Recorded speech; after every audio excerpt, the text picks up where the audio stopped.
que je veux dire par là, c'est qu'en réalité, qu'est-ce qui se passe?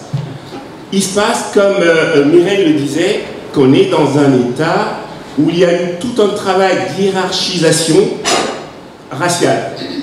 Et ce travail profond a permis donc, encore une fois, d'hiérarchiser. Quand on parle d'hiérarchisation, il y a donc les premiers et les derniers. Alors, qui sont les premiers? Vous avez la réponse.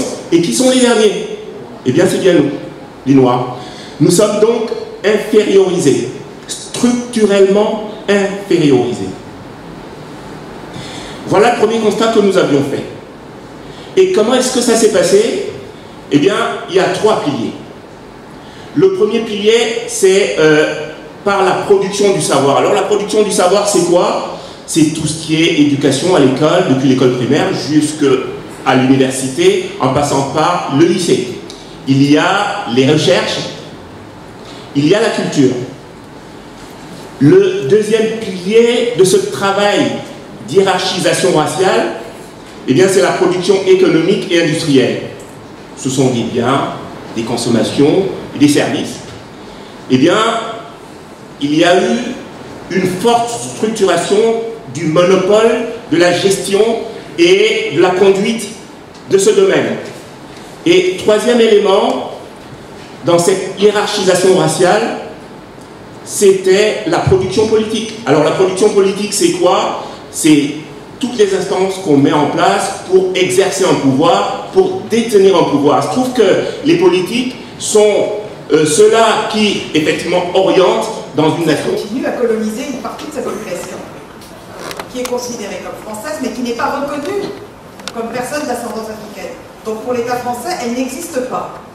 Donc dans la tête des personnes qui sont de cette origine-là, ils ont gommé complètement l'appartenance qu'ils ont aux relations qu'ils pourraient avoir avec le continent africain et encore plus avec ce que signifie le concept de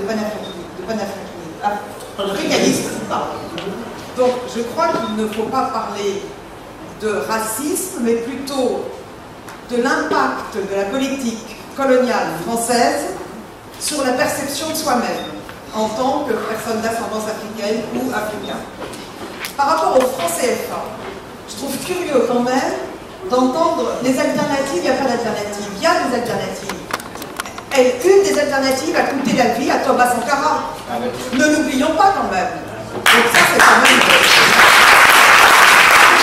Non, je suis sûr que vous savez, mais je voulais le rappeler parce que quand j'entends ça, ça me fait mal au cœur de voir que nous avons des Africains qui se sont battus justement pour sortir de ce pacte colonial, parce qu'en fait, le franc CFA, il faut savoir, il y a 13 obligations que les États africains, les 13 États africains qui sont... Il y a 13 obligations qu'ils doivent suivre.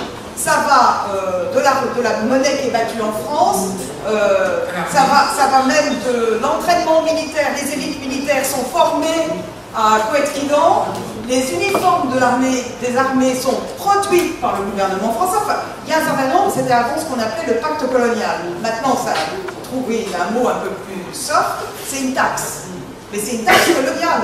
Donc, je trouve que là, il faut faire attention et je pense que la